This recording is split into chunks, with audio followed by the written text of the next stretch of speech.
Welcome back to the channel. To nobody's surprise, these are definitely my favorite videos to make. I'm obviously bringing you part 5 of my read along of Gardens of the Moon, covering the Gadrobi Hills.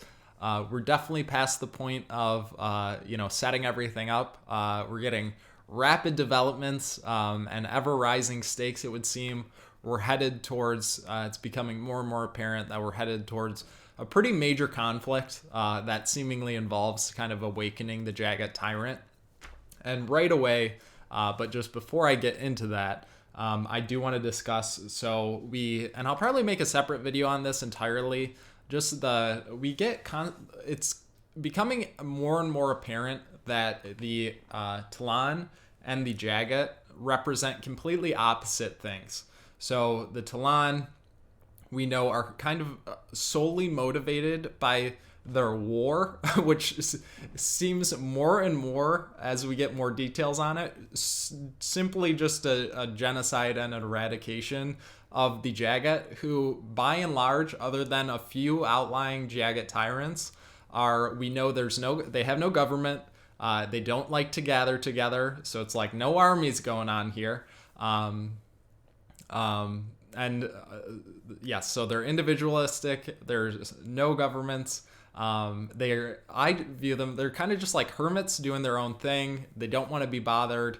And the Talon have come along and perhaps motivated by the few Jaggeds who turn into these tyrants and cause kind of mass destruction. Maybe it is solely out of fear, to give the Talon a little bit of not so much credit, but kind of just looking at it, that may be what they're motivated by. But yeah, they're polar opposites. Obviously, we have the Warren of Talon is associated with fire, very destructive. Amtos Falak, we come to find out in this section, it's associated with ice, which it's a pretty easy connection to make. Ice and preservation, fire, destruction. The Talon went so far as to go through this bizarre ritual, turning themselves into these immortal, like, walking skeletons, just so they could continue to pursue their war with the Jagged people, even though it seems like only one side has an army. And I think it's also relevant as well. We see the adjunct towards the end of this section. Throughout this section, we get this conflict from both Tool and the adjunct about what they're doing, awakening this Jagged Tyrant. And she finally comes to the realization that the Jagged Tyrants aren't feared because they're like the Jagged. They're feared because they're like humans. So obviously that's a theme to keep our eye on. Just the constant reminder of how opposite the Talon and the Jagged people are. Something to keep our eye on throughout the series, likely. So I thought that was relevant. And then we also get, we know Gothos' Folly is an important text as far as the lore of Malazan goes. So we get an excerpt from that, which I want to read, and it reiterates the point I just discussed as well. Right at the beginning of this section, it's at the start of chapter 14. I saw them on the shores, the deepening pits of their gaze, vowed immortal war against the sighing calm of jagged seas. So even the imagery associated with Jagged's very calming, obviously literally calming seas. And we know in that section too, Gothos is referring to the deepening pits, the Talani the Talani Mast, obviously. You don't get a much deeper gaze than a skeleton for a head. That's a pretty deep pit as far as a gaze goes. So I thought that was relevant before we jump actually into the events of this section. All right, so getting into it, last time we left off with one of the last things we saw was this depiction and description of Dragnapur, which is obviously this great ancient weapon that Animander Rake carries. It seems to enslave people for all of eternity, not just people, anything. It doesn't matter if you're immortal or not. This sword will enslave you for all of eternity inside of it. So we get this crazy, we find out the Malazan Empire's crazy plan and why they want to awaken the Jagged Tyrant. And that is because even though the Tyrant has the power to enslave all of Genebacus and everybody on it, their genius plan, they're going to awaken it because they know Dragnipur is one of the only things that can kill a Jagged Tyrant. So they're like, oh, Animander Rake's just going to step in, have this epic battle with the Jagged Tyrant. And are they just hoping he's going to win, or do they just have that much faith in Animander Rake? Obviously, he's their main opposition to their invasion on Genebacus. Obviously, we saw him single-handedly hold them off at the Siege of Pale. So it makes sense why they want him out of the picture. It just seems like an absolutely bizarre way of going about it. So after he fights and hopefully defeats, for everyone's sake, the Jagged Tyrant, they are going to come in while he's weakened and kill him then. Genius plan. You can never say that the Malazan Empire lacks ambition, that's for sure. That is actually probably an important thing to keep in mind throughout the series. Because at the end of the day, you're following almost like an evil empire, like an ever-consuming empire. Just the need to consume and conquer lands and people. If you think about it, Genebacus was just, it's a continent just doing its own thing before the Malazans came along and decided to conquer it. So that's an important lens to keep in mind. You're not necessarily following the good guys here. As far as the Malazan Empire goes. But yeah, getting further into the events here. Oh, and that reminds me, I'm jumping around, but I'm not really jumping around. I'm coming back to Dragnipur. So, if you didn't know Erickson and Esselmont, the Malazan is based on their 30-year-long D&D campaign. And it's just a cool thing to keep in mind. And when you're reading the description of and you're learning more and more about Dragnipur, it's very easy to see how this weapon would fit into a D&D campaign. So I just thought that was something cool to note. But yeah, carrying on, we get some lore, which is always nice. Like I mentioned previously, Erickson gives you these little nuggets along the way. He doesn't hold your hand, so it's always important when you get this to get these little bits of information that you kind of perk up and make a mental note, if not an actual physical note. So we get some history of the Tist-Andi, and I think it's important enough just to read the section here. So it's talking about the Tist-Andi. Dragnipur obviously is referenced here, and the actual goddess of darkness. And it's Tool talking to Lorne.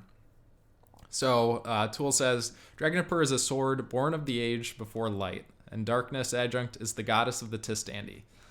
Lorne says, the Empress knows how to pick her enemies, and Tool hit her with another stunning revelation. I am sure the Tist-Andi regret their coming to this world.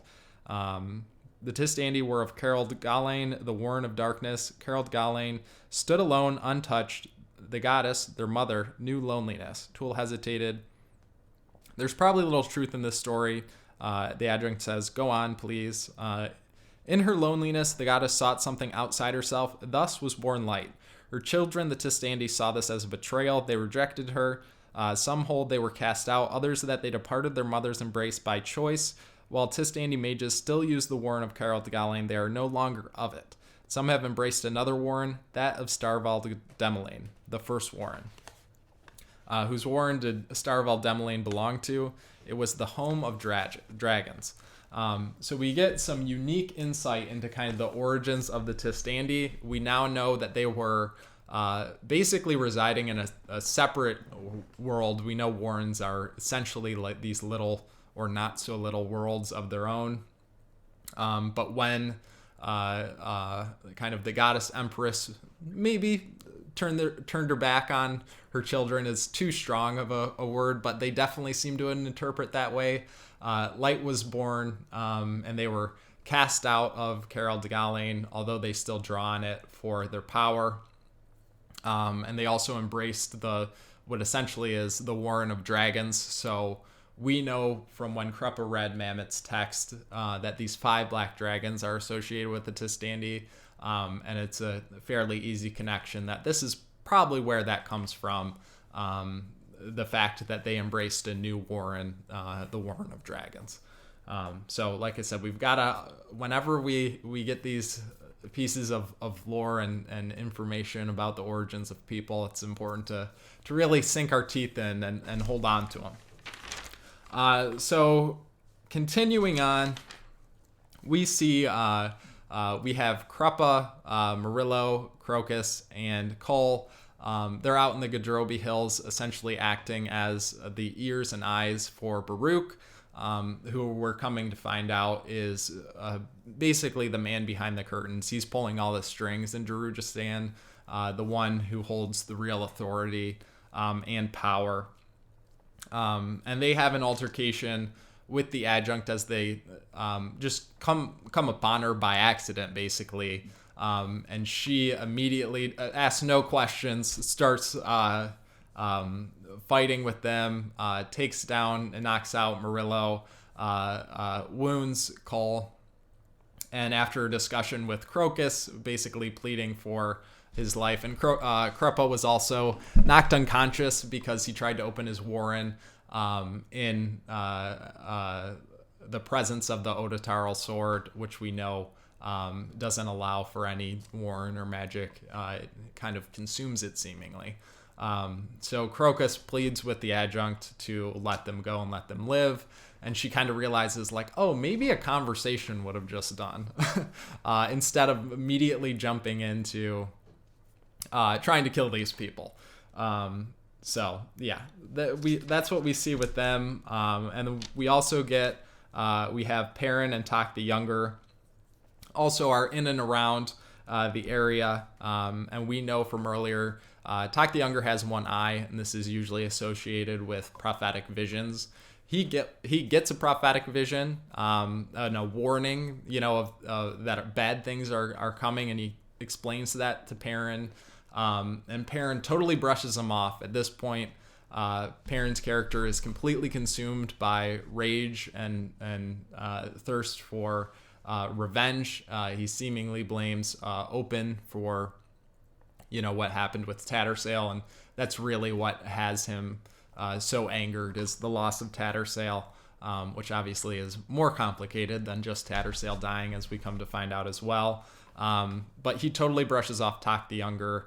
It really doesn't have a regard for his friend's warning, and Tak the Younger obviously pays the price for that, because we get Hairlock, the crazy puppeteer, the crazy puppet, enters the picture.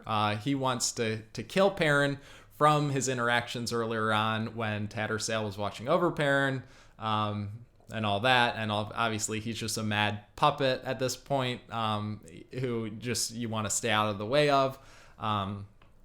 So Hairlock opens up the Warren of Chaos, which is bad news, and Tak the Younger is flung into it to perish. But then we have Quick Ben, who we know made the pact with Shadow Throne to spare his life if he delivers Hairlock, who they blame for wounding one of the Hounds of Shadow, Gear. So Quick Ben steps in, summons Cotillion, the patron of Assassin, by naming him. He knows that the patron of Assassins is possessing Sari, gives him the location of Hairlock, and the Hounds of Shadow arrive just in time to seek their revenge on Hairlock before Hairlock can kill Perrin, and also thus sparing Quick Ben's life. He's no longer on Shadow Throne's list of people to kill, basically, because of that little deal he made. And then he also gets, Animander Rake, because now the hounds have completely destroyed this poor little crazy puppet man. We'll miss him dearly. He's now just a bunch of splinters. But the hounds turn their attention to Perrin. But who else but the man of the hour, Animander Rake, comes down in all his glory, wielding Dragnapur. And I think there were 5 Hounds of Shadow, and he has a conversation with one of them, saying, "You just turn back, leave. You don't want to fight me." But they don't. They ignore his warning, and we really see how powerful Animander Rake is, especially when wielding Dragnapur, because he fairly easily, it would seem, holds off the hounds, slaying 2 of them fairly easily, and he warns Perrin. He turns to Perrin and touches him and says, "Okay, you're no longer controlled by Open, but Open's left a great scar on your mind." So deep, we get a little bit of insight into this mental wound, the trauma that Perrin has undergone. Remember that Perrin was killed, and Open stepped in and brought him back before he could enter Hood's Gate, just to use him as a pawn. So Animander Rake reveals, okay, you're no longer under Open's control. You've severed all ties. And this severing to not just the ties to Open, but also his connections and loyalty with seemingly everybody, the Malazan Empire. He's very much, Perrin now is acting as his own entity. So I think that's going to be an important thing to keep our eye on as well, is kind of examine Perrin now, because we see some pretty clear references that he's acting by his own motivations. He's not going to be controlled by anyone or anything, it would seem. And then we also get this interesting scene where Perrin touches one of the slayed hounds, and it actually pulls him into to Dragnapur. So he's the only one unchained, and we get, once again, such great imagery where there's this giant wagon. All these people that have been killed by Dragnapur are pulling it along, and he's the only one unchained, and he's trying to take pity for whatever reason on the hounds. He wants a way to free them, probably just after seeing all the horrors that is the inside of Dragnapur. And then also he seemingly got a weird connection when he touched the hound's blood. So we see Perrin has this ability now that he's kind of severed all ties. He physically pulls one of the Open twins into Dragnapur.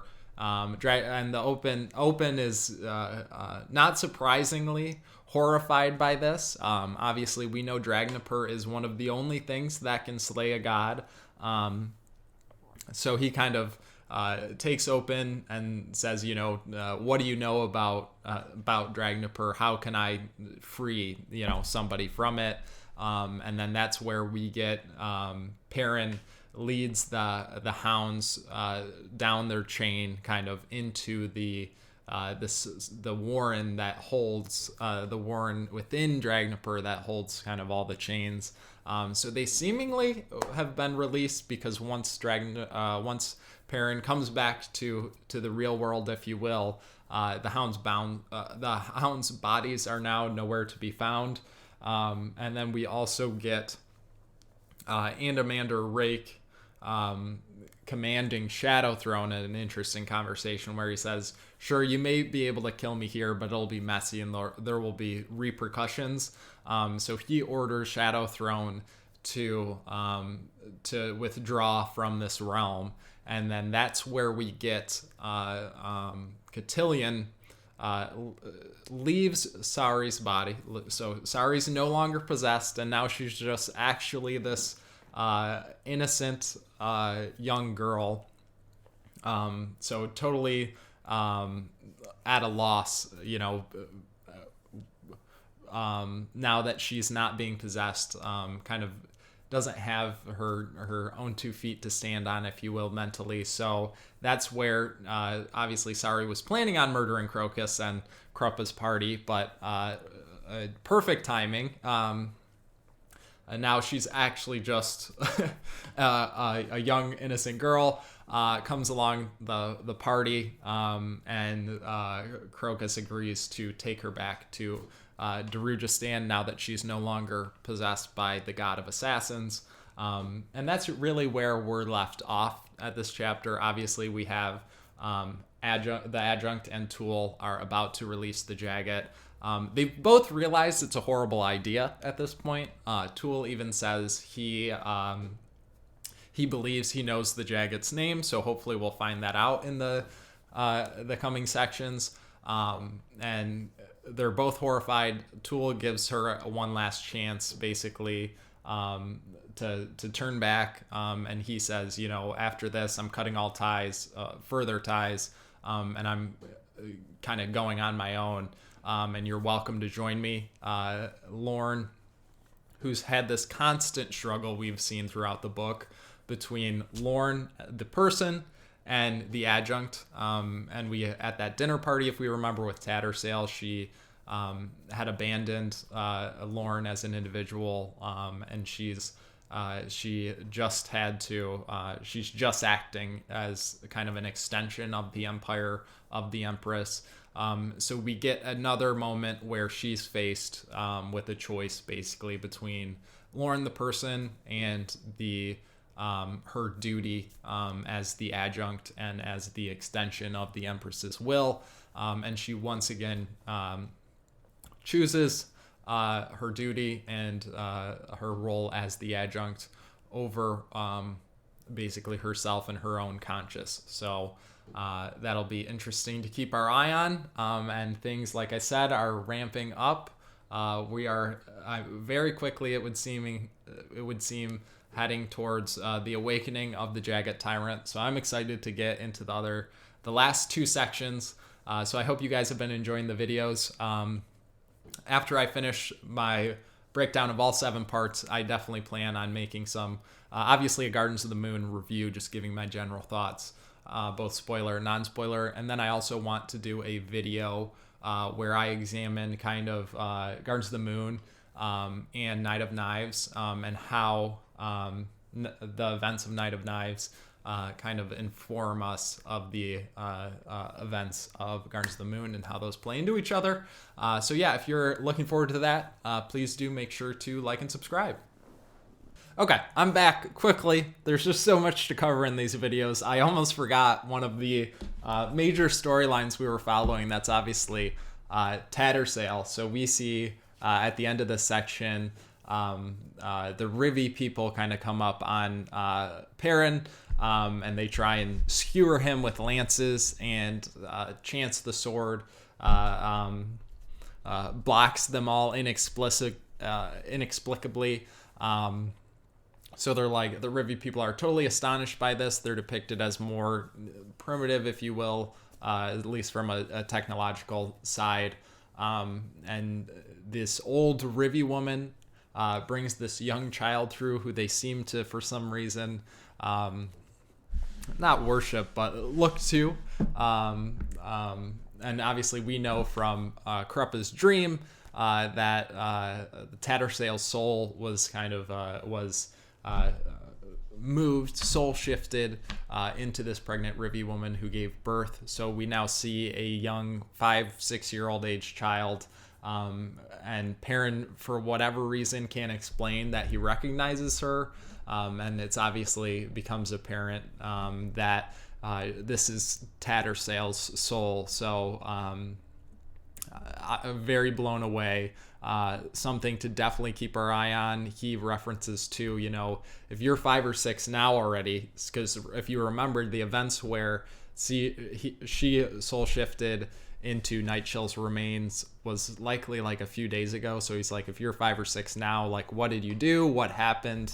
how could this be possible? And then he leaves off, what are you going to look like? Or what are you going to be? What are you? Are you immortal? What are you going to be the next time we meet? So it would seem Tattersall has definitely not exited the picture, and has a role to play, which is something to most definitely keep our eye on. All right, now I'm actually out. So hopefully you didn't leave the video on my last sign out. I will catch you in the next one.